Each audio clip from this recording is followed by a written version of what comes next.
My name is Connie Clark. I'm in Nashville, Tennessee today, April 9th, 2010, to interview Judge Martha Craig Daughtrey.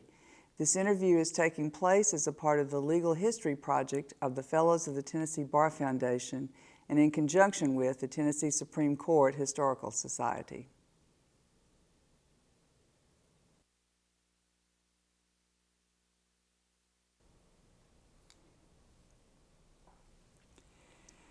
Tell us your full name and your date and place of birth. Well, I was born Martha Craig Kirko, and the name that I use now is Martha Craig Daughtrey, which is my married name. And I was born in Covington, Kentucky in July 21st, 1942. You also have a very familiar nickname. Yes. When and how did you get it? And what is it? My brother started calling me Sissy when he was about 2-3 years old. It stuck, and I fancied it up a little after I got to be a teenager, spelling it with a C-I-S-S-Y instead of an S. But I respond to both versions. I want to know a little bit about your family, but let's start with your grandparents. Tell me a little about them. Yes, my mother's parents were from Franklin, Tennessee, just down the road a bit. He owned the lumber company in Franklin and did a lot of house construction right up until the Depression, when the whole thing, of course, went under. My grandmother, and he died, they said, of a broken heart in about 1936, before I was born. He had given my grandmother a 4-unit apartment house for her birthday one year. So she, while left penniless when he died, had some place to live and a source of very sort of not very great source of income, but for the rest of her life. My other grandparents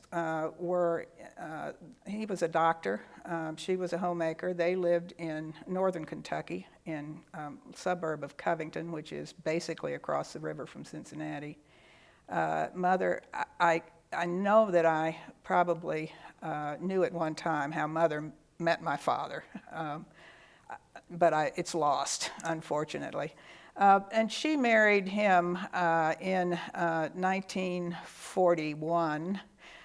They went on a honeymoon to Mexico and stayed about 3 weeks, and 9.5 months later I was born. So I claim to have been a Mexican baby in conception, at least.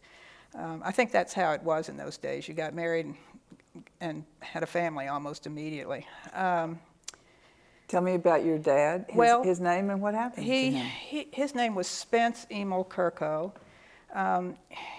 His story is tragic. He had rheumatic fever as a child, and he was in a dentist's chair to get some wisdom teeth extracted at a time when his father, the doctor, was out of town. I'm quite sure if my grandfather had been there and had been able to give some advice, it would have been, if you're going to extract those teeth, you need to pack it with sulfur so that there's no infection with this weakened rheumatic heart. In fact, the dentist didn't pack it with sulfur, and blood poisoning set in, and my father was dead about 3 days later. They had invented penicillin at the time, but all of it was being used in the war effort for the soldiers in Europe and in the Pacific.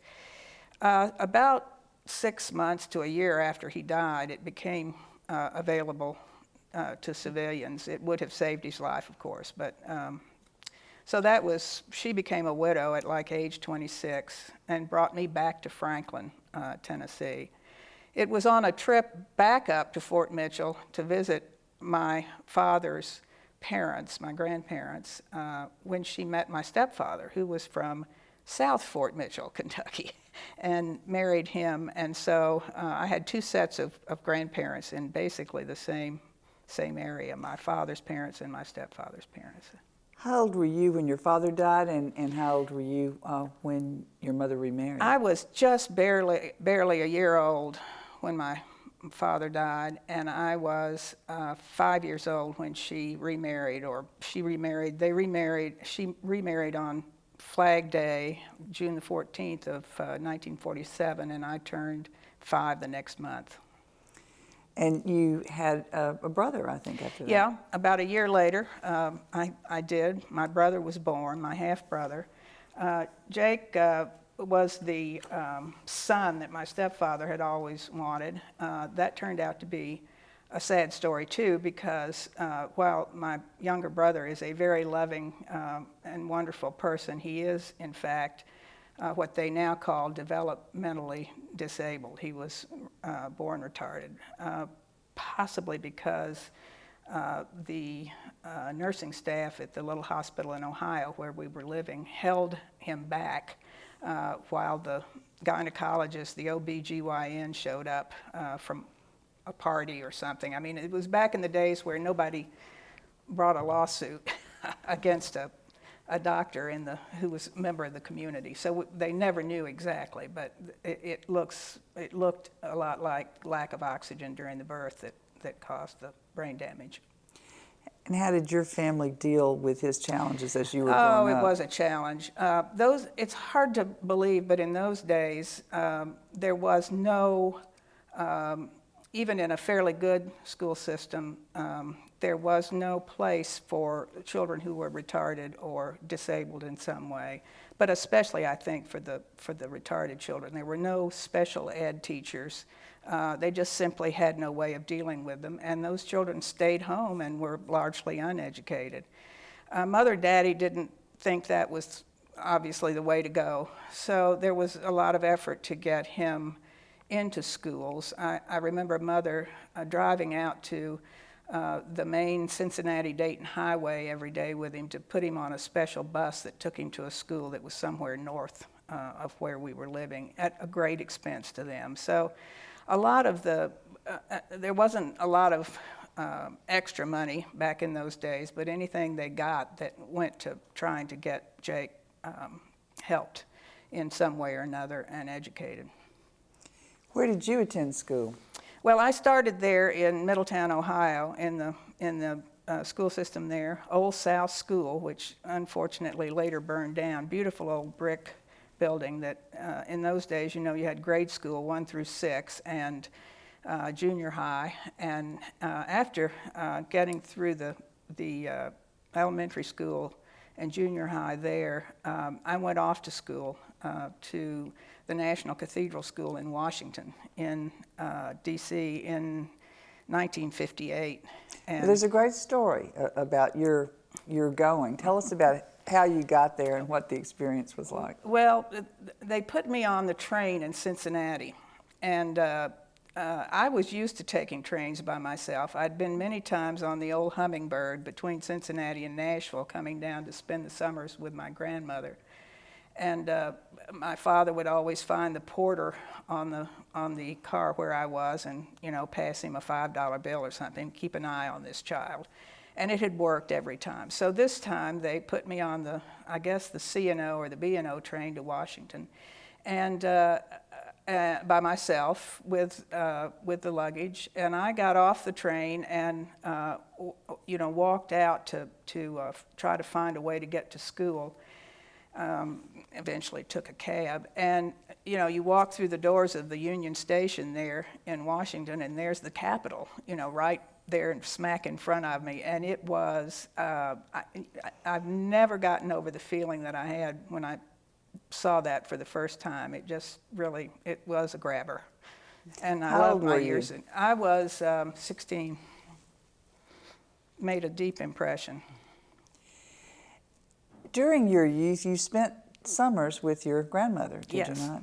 Tell us about some of your experiences in Franklin. Well, there were 2 places in Franklin. Well, no, 3. I say 3. The first air-conditioned building that I'd ever been in my life was the Franklin Theater, and it was not air-conditioned at that time. It was air-cooled, and it was showing double features almost every night, all week long, and what was being shown changed every 2 days in the middle of the week, and then 3 days over the weekend. So you could, if it was really hot, you could spend 3 out of the 7 nights in the air-cooled Franklin Theater watching all kinds of sort of B-level movies. Of course, the whole thing was segregated. I didn't quite understand why, but no, I was not allowed to sit up there in that little balcony upstairs. So we saw, when I would be there in the summer, lots of movies. The other place I loved was the old Franklin Library that was in an antebellum house a couple of blocks from where my grandmother lived. And so, one summer I read every Agatha Christie that there was in that library. It was that sort of and although the library wasn't air conditioned, those 8 or 12-inch walls kept it pretty cool, so it was a nice place to be in the summer. And then finally there was Willow Plunge, the privately owned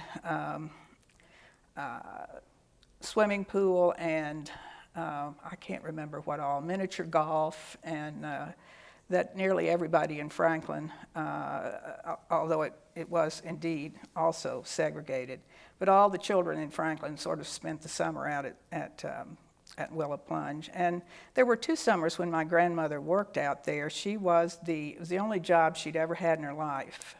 There was something in the family that thought it was not ladylike to work outside the home, and so nobody did. But these 2 summers, my grandmother for 3 months was the greeter, the official greeter, near the place where you changed clothes. You got a locker and changed clothes. And the sad story about that is that she got exactly 6 months worth of work, which was just short of qualifying her for Social Security.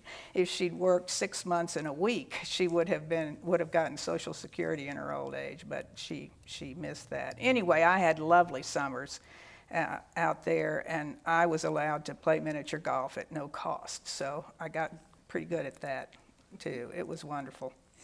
Returning first to your elementary years, are there particular teachers that you remember that made a difference? Well, the interesting thing about the teachers, the law in Ohio until 1948 prevented married women from teaching. If you were a teacher in the Ohio school system and married, and you were a woman, you had to quit your job. So when they talk about old maid school teachers, it was de rigueur. And so I started in that school system in actually 47 in kindergarten.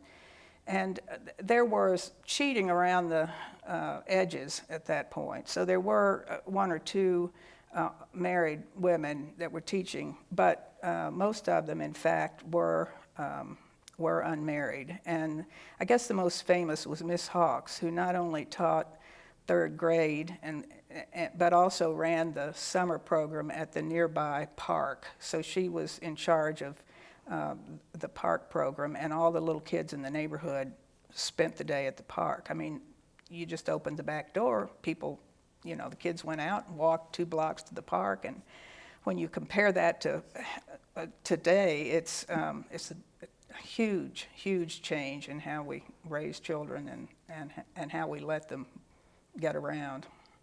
No play dates back then.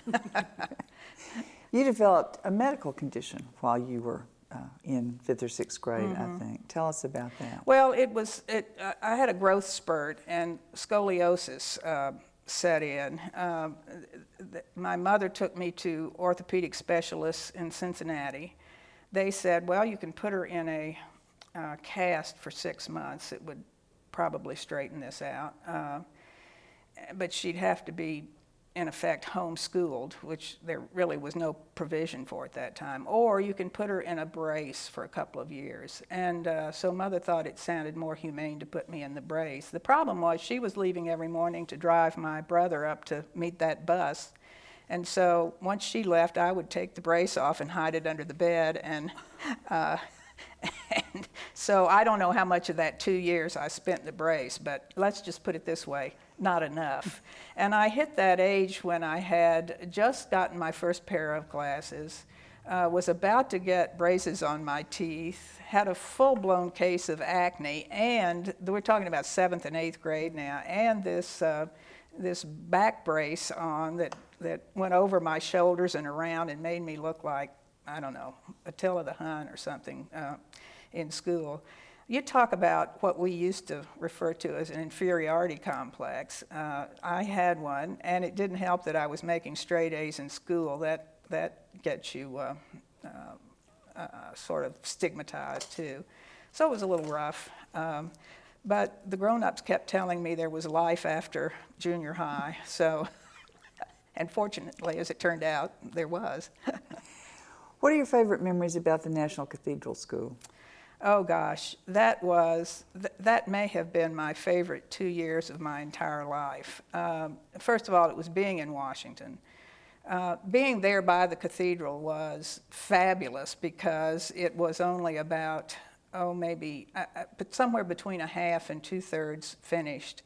And the construction had sort of died down. They needed to have another big fundraising to get it finished. But just being there and seeing how a Gothic cathedral was put together and all was fabulous.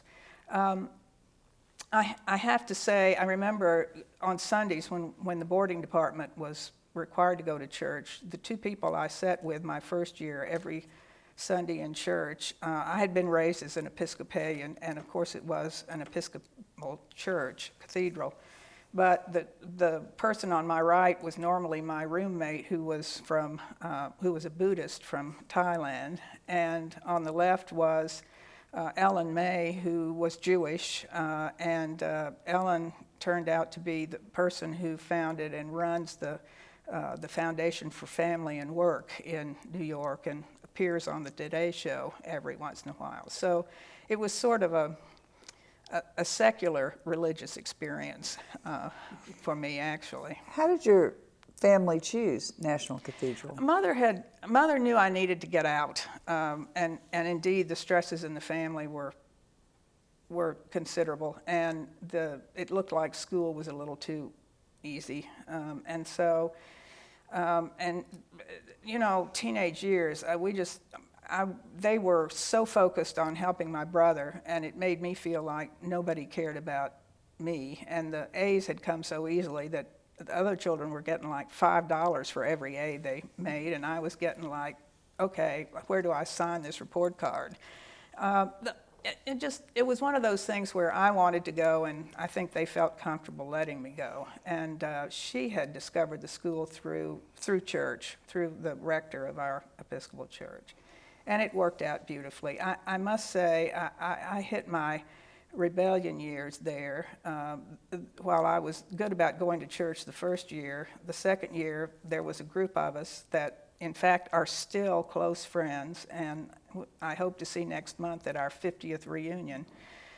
We were bad. I mean, we used to go in one side of the cathedral, walk through, go out the other side, and straight into the bishop's garden, where there were these wonderful boxwoods that were hollow inside because they were so old. And so we would sit inside the boxwoods if the weather was nice and smoke cigarettes. And I'm sure there are someplace up in the top of the cathedral, the clear story up in there. I mean, there are hiding places in Gothic cathedrals like you would not believe. And we used to meet the boys from St. Albans up there, and I'm sure that to this day there's a little pile of filter cigarettes that we left behind us when we graduated. I have to ask you to tell us a little bit about the friends that you still maintain contact with. Yes. Well, there were a group of us, and we lost one to cancer about 3 or 4 years ago. But we're now in contact. I'm now in contact with Patsy, who turned out to have a PhD in English and taught college in Massachusetts and New Hampshire. And Matilda, who was my roommate the second year, who got a PhD in communications and got into technology, and she and her husband ran a company that they were then able to sell, and they are now leading a nice life in on a little ranchette in California. Both of them write books and are quite, they pride themselves on being pretty geeky. And then there were one or two other friends that I've stayed in contact too, but those are the principal ones. Moving on now, where did you choose to go to college and how did you choose that place? Well, it was interesting. I apparently was the thorn in the side of the headmistress at Cathedral, and so although I was on a full scholarship, what amounted to a full scholarship there, the two schools that I applied to and were accepted to were Vanderbilt and Sarah Lawrence. And unfortunately, while they both admitted me, neither one of them were willing to give me a scholarship. And I found out later it was because there was a place on the recommendation from the school that said, would you award a scholarship to this person? And she had marked no. It was sort of her final. Miss Lee is not remembered fondly by too many people who went to Cathedral School. In any event, it looked like we could deal with Vanderbilt a lot easier than sending me to Bronxville, New York. I was interested in the theater. I thought being at Sarah Lawrence would be wonderful because I could get into New York and follow that whole thing. And of course, it turned out to be a daydream because the school was enormously expensive. Vanderbilt was too, but I managed to do well enough my freshman year that I got a full scholarship for the rest of my time at Vanderbilt. So Mother and Daddy scraped around to get that first year paid for. And I worked in the summers. I do remember working as an au pair for some friends of ours in northern Michigan one summer in order to get money to eat on the following year. And I think it worked out to 44 cents a day was the budget that I was on. And fortunately, at Rand Hall, which I think is still the cafeteria for the students, 44 cents went fairly far in those days. It didn't, if you augmented it with a little peanut butter and crackers, you were in pretty good shape. And so when everybody else went to Ireland's to eat steak and biscuits, I went along too, and if they didn't eat all their French fries, I got a few. But it worked out all right. Where did you live? While I was at Vanderbilt, I was in the McTeer Hall my freshman year, in Tolman Hall my second year. My third year, I managed to become a resident advisor and help them move into Branscombe Quadrangle. I mean, we literally, Dot Minnick, I remember, was helping us, and we moved mattresses in on the beds before the freshmen got there that year. That was brand new, the Quadrangle. And then my fourth year, I was actually married and was a senior in absentia and already starting law school. And I'm going to ask you about that in a few minutes, but sticking with undergraduate school for a few minutes, tell us about the activities and honors that you got there. Well, I didn't pledge a sorority when I got there immediately, although I did try to. I just kind of fell through, but I got picked up by the Pi Phis after I got a straight A average the first semester and got elected to the Student Senate. There was a sort of an attraction there. So I still have dear friends from the sorority days. I eventually got defrocked as a Pi Phi. That's another story. But would you like to tell? Well, yeah, in just a minute. But anyway, that was the sorority stuff was wonderful. It was very innocent back in those days. I was in the Student Senate for a couple of years and became the first woman president pro tem of the Vanderbilt Student Senate. Was that your first? Probably, yeah. I guess so. I hadn't thought about that. And then I wrote for the literary magazine and did get into some of the honorary groups, the names of which I think I've probably already forgotten. And the whole question about going to law school, is this a good time to get into that? I was a history major, and what happened was I was majoring in English history, which I had studied back at Cathedral and just fallen in love with. And the history department, of course, had no women professors in it, like most of the rest of the university. And so the man under whom I was doing an honors program, 6 hours each semester my junior year, and then it was supposed to be 12 hours each semester my last year, he up and took a sabbatical and was going to turn me over to the Italian Renaissance man, a very nice professor named Dayton Phillips, whom I liked a lot, but I thought studying English history under an Italian Renaissance guy maybe was not the optimum thing to do. In any event, about this same time, I was in a class called historiography, which is basically sort of the philosophy of history and how historians operate. And we had term papers due, and we picked the term paper topics out of a shoebox, as I recall. And so I reached in and pulled out a little slip of paper that said, "What is the origin of the doctrine separate but equal?" And therein lies a tale, because it sent me to the law library instead of to the general university library. The law library was in the brand new law school. It had just been opened. This was I guess the spring of '63, and moved from Kirkland Hall into this new building. And so I go down to the library and get oriented by the librarian and look around, and all I see are men everywhere. And not only was that interesting, but the process of doing the research I thought was interesting.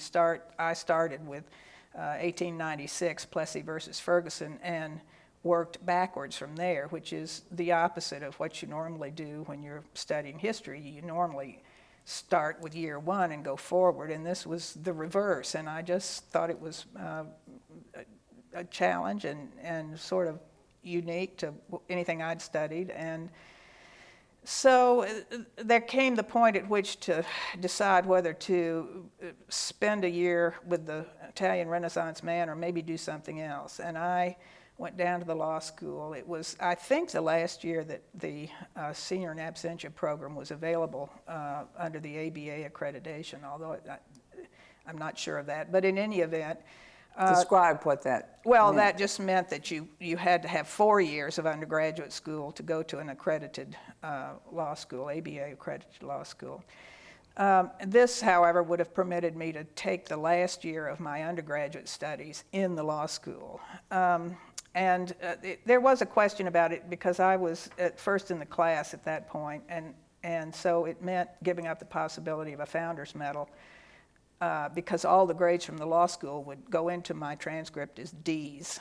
In other words, you got points, but however you figured it, they went over as zero. And you had also made Phi Beta Kappa. Yeah, I'd already made Phi Beta Kappa. So I go down to the law school to see about it, and down there is one John Beasley, an old family friend from Franklin, who because he knew me and had known my family, and his wife, although much younger, was a very special friend of my grandmother's. They sang in the choir together at the Episcopal Church in Franklin. I didn't know it at the time, but there was a quota at the law school. 3 women a class was the maximum. And if I'd wandered in off the street and had known John Beasley, I might not have gotten admitted simply because there were 3 or 4 other women who had applied and had finished their undergraduate and weren't trying to get this sort of special deal of coming in a year early. What size were the classes then? They were about 130. So I ended up getting admitted and matriculated at the law school in the fall of 1963, which is 1.5 million years ago. And there were 130 and 3 of us, and I was the only one in my section, which meant it was me and approximately 64 men. So there were, as you might guess, a lot of stories that evolved out of that. In the old days, there were 8 o'clock classes in the law school, and if you were in Section A, you had 6 8 o'clocks a week. All of that, of course, is very different now, too. So I had the delight of having 6 8 o'clocks when I was the only woman in the class in the section for most of those big classes. We want to hear some of the stories, but let me ask you first, are there professors who were favorites and any who were not? Oh, there were nots. But the folks that I remember, well, I guess I had one principal mentor there, and his name was Carl Warden. He was he later left Vanderbilt and went to become the dean at the University Law School, University of North Dakota Law School, and then became dean down at Mercer in Macon, Georgia, and died just a year or two ago. He was marvelously eccentric and just the kind of fellow that would take on a woman student and not only befriend her, but in those days we didn't use the term mentor, but that's exactly what he turned out to be, was a mentor. He was clearly my favorite, and then there were problems with the others. There's some stories. Why don't you choose a story or two that you'd like to tell us about your experiences? Because they weren't always good experiences. No, they weren't. I guess the funniest one was the first day I showed up in a maternity jumper the next semester, the spring of my first year. And of course, the reason they weren't letting women in is because, among other things, they get married or they get pregnant and then they drop out, and all they've done is kept some nice young man from going to law school. So when I showed up in that maternity dress, and my advisor, who later became a good friend of mine under very different circumstances, I don't think he spoke to me again the rest of the semester. But the funny story was in constitutional law. Some people have suggested that this was just a coincidence, but it's sort of hard to believe. I was asked to stand up and recite the case of Poe versus Ullman. Poe versus Ullman was within I think about a year later, reversed by the Supreme Court in a very famous case called Griswold versus Connecticut. And what Griswold versus Connecticut did was strike down the Connecticut statute that prevented the sale of birth control in the state of Connecticut, even to people who were married to each other. You just simply couldn't get any birth control in Connecticut. Poe versus Ullman was the earlier case that in fact upheld that statute. So there I am standing in my little sage green corduroy jumper, which I wore every day with something new underneath it, a fresh turtleneck or a fresh blouse of some kind, and talking about the fact that birth control could be denied as a constitutional matter under the case of Poe versus Ullman. There were a lot of snickers around the room, as you might imagine. Did you develop good friends among your classmates? Yes, I did. It was, the interesting fact is that the men all knew who I was. I mean, just naturally, and I didn't know all of them. By that time, by the time I got to law school, I was married, and no longer interested so much in the fact that everybody in the library was male, and I had married that year, and but I did develop some good friends. Bob Brandt, for instance, who ended up on the bench here in town, and several others of the group there. Frank Woods, who had been Larry's best man when we married, was in the law school. So there were a group. Now, what sort of changed the class for me was the fact that I did drop out sure they all said, yeah, see, we told you so. When you get married, get pregnant, drop out, we'll never see her again. I was out for 2 years with Carrie when Carrie was born, and she was born in the summer of '64. There wasn't any such thing in town as daycare. It may have existed in other places in this country, but not in Nashville at the time. So you had to rely on family, or if you could find some woman who was taking in children in the neighborhood. We couldn't even afford that. And so I stayed home with Carrie for a couple of years before I went back to law school. I enjoyed the first year thoroughly. I liked little babies, and I liked being with her. I didn't much enjoy the second year. The sort of getting to the toddler stage eluded me. The joy of that I know lots of people share, but it just eluded me. And so I was ready to go back to law school after a couple of years. And they were willing to take me back on scholarship. Now, the scholarship question, you want to hear about that? Absolutely. In addition to the quota of 3, which we didn't know about at the time, the scholarships were discounted for the women students. So that the first thing that happened was you had to demonstrate need back in those days. This was not a loan, it was an outright scholarship. You had to demonstrate need, and then how much you got, how much of your tuition would be forgiven, depended on your grade average. If you were a man, you could get 100% tuition scholarship. If you were a woman, the most you could possibly get was 75%. So we had a 25% discount. And if we had asked why that existed, they would have said, because you're a girl, and we would have looked down and said, yeah, you're right, I am a girl.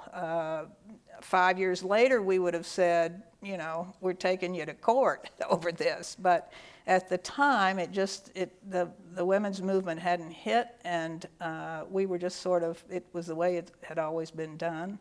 And so there wasn't much we thought we could do. There were clearly slights and outright discrimination that went on throughout your career. How did you deal with those at that time? The old velvet glove over the steel fist, I guess, is, there was a lot of sweet Southern girl stuff going on back then. The famous story is the one about Rose Palermo, who was also on a 75% scholarship. She's a lawyer here in town and was in my graduating class. And Rose had just strung it out as far as she could go, and it was the end of her last semester. She wanted to graduate, but she couldn't come up with the last 25% of tuition. It remained unpaid for the year, and the registrar had told her she couldn't graduate, and she just refused to contact her parents to say, I've got to have, I don't know. It's the amount of money involved now sounds so paltry. When I started law school, the tuition was $800 a year. By the time I finished, it was $1,500 a year. So a quarter of that was less than $400, but if you didn't have it, you didn't have it. Rose went up to John Beasley's office. He was the associate dean for admissions and everything else.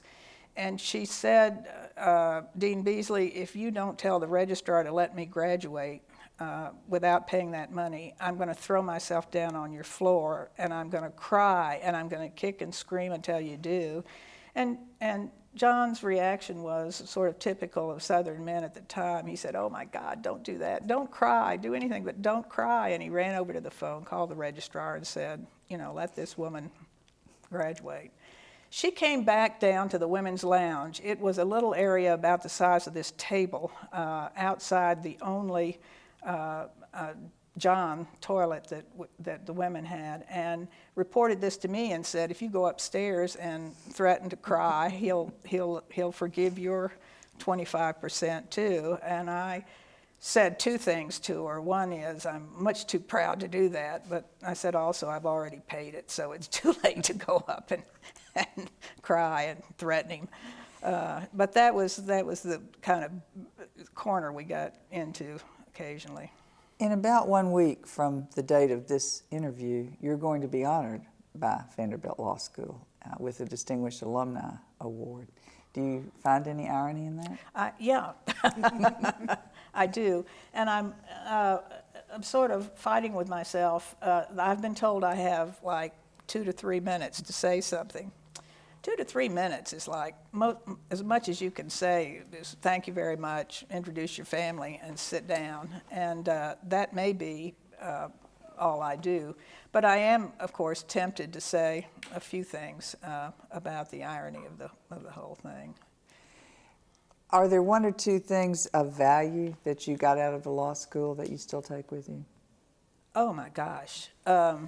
Well, yeah, the whole business of making you think like a lawyer. I mean, I don't know how you can deny that happens, and it of course is something you carry with you for the rest of your life. I think the interesting thing is that I went to law school thinking that I wanted to practice in a private firm, and I simply could not get a job. I couldn't even get an interview with the law firms in Nashville. And I even interviewed, so, you know, one of my professors said, well, the trust departments in the banks, they try that, they'll hire you. And none of the banks in Nashville had a woman officer, and no, they were not interested. I mean, I talked to 2 or 3 of them, and actually Ken Roberts, who was a law trained but was with Commerce Union Bank at the time, offered to hire me to run the stock transfer division.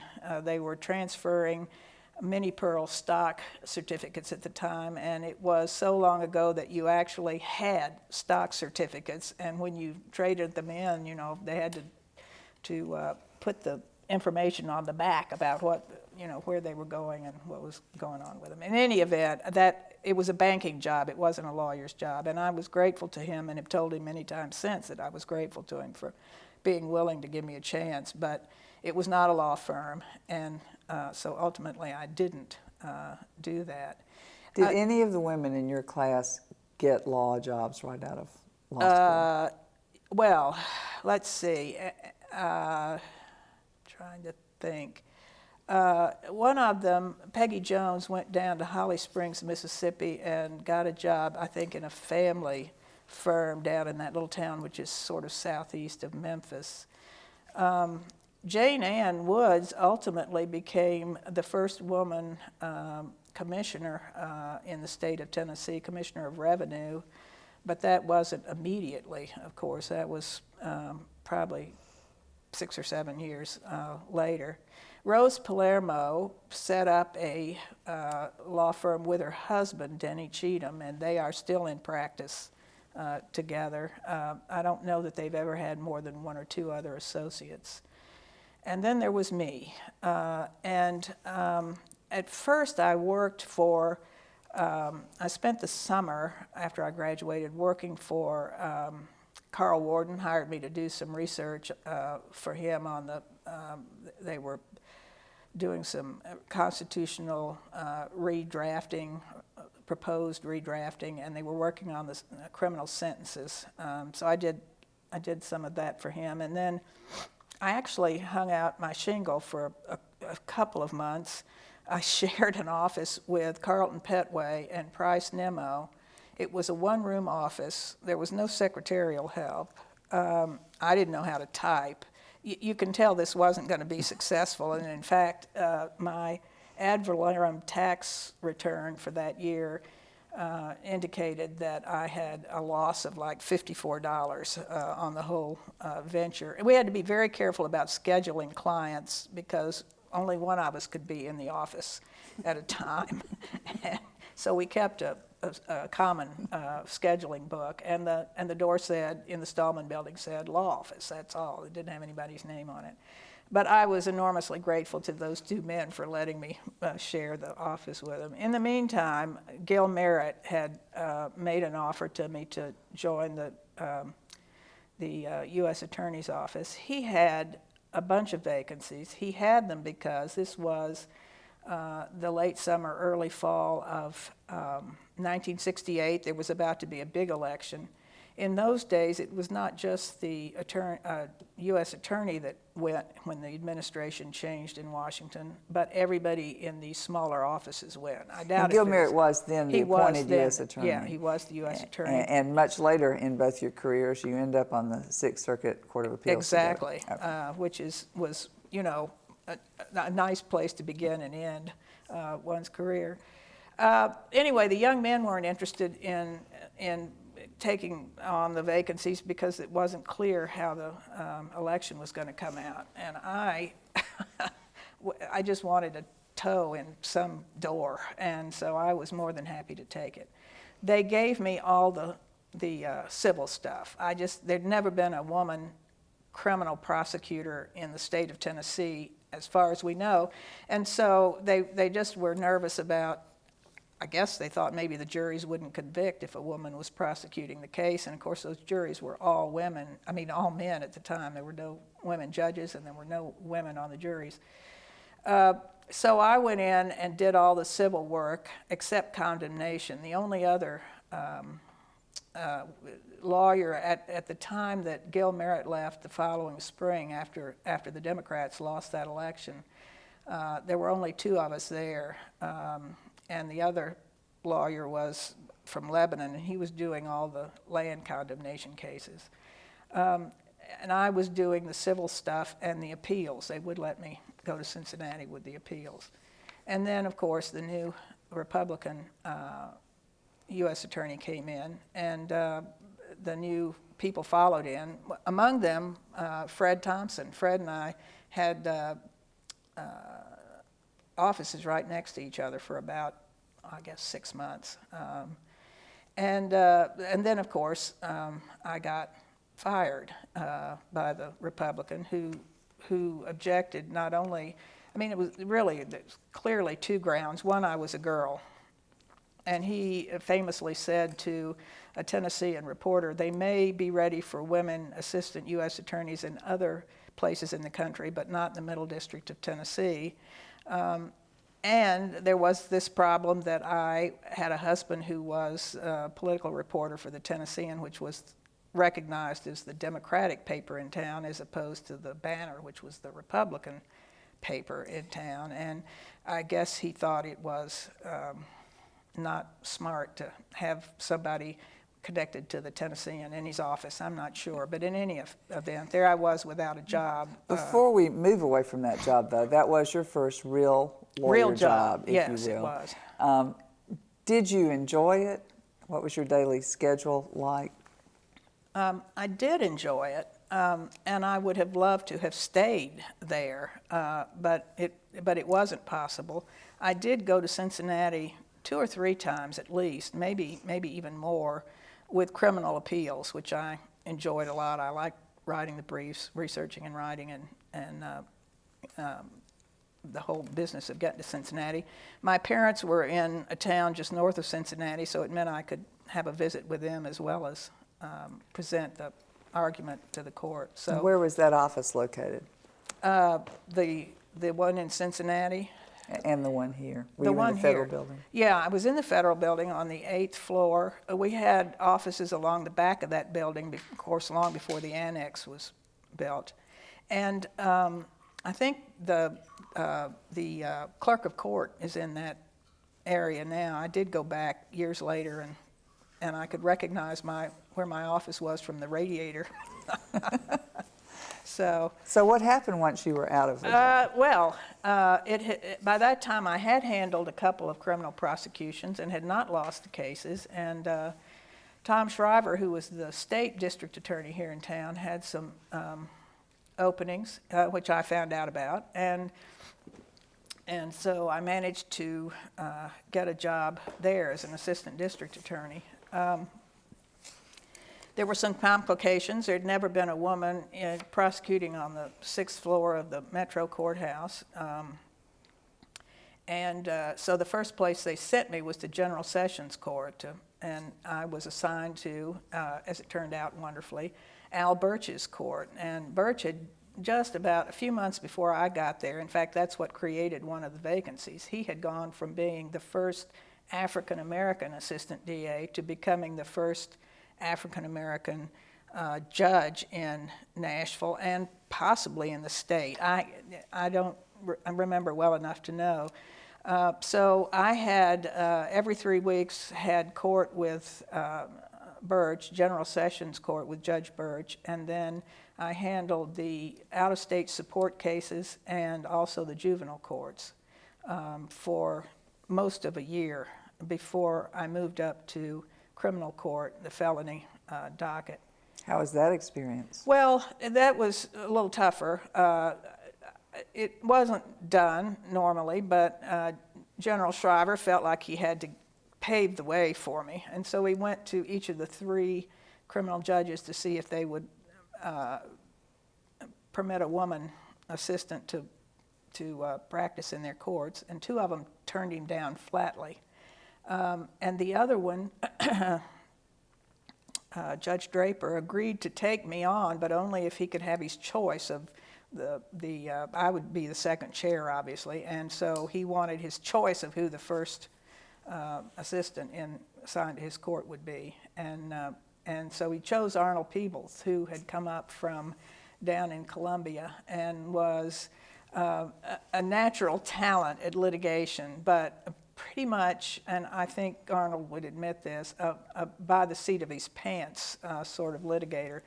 So Arnold was great with a jury, and I was terrific with getting all the preparation done before it got in front of a jury, and we made a pretty good team, actually. And I was there for at least a couple of years, in addition to the year in General Sessions. About a 3.5 year stay there. Any favorite cases or significant cases that you remember during that tenure? Well, I think the scariest was a murder case. There had not been a death penalty verdict in Nashville in a couple of decades, as I recall it, and we weren't seeking the death penalty, but the juries did set the penalty back in those days. And so part of the instructions were, if you find him guilty, if you find the defendant guilty, the applicable sentence would be somewhere between 3 and 10 years, for example, on a burglary. And so the Judge Draper, is reading out this sentence for first-degree murder, which is, death by execution or some period of time, this to that, to life. And the jury came back with a 11-1 they hung, and it turned out that they were trying to impose, 11 of them wanted to impose the death penalty, even though we hadn't asked for it. It was kind of a stunning thing to have happen, and we were fairly glad that somebody had hung the jury up, and so we could sort of start over on that one.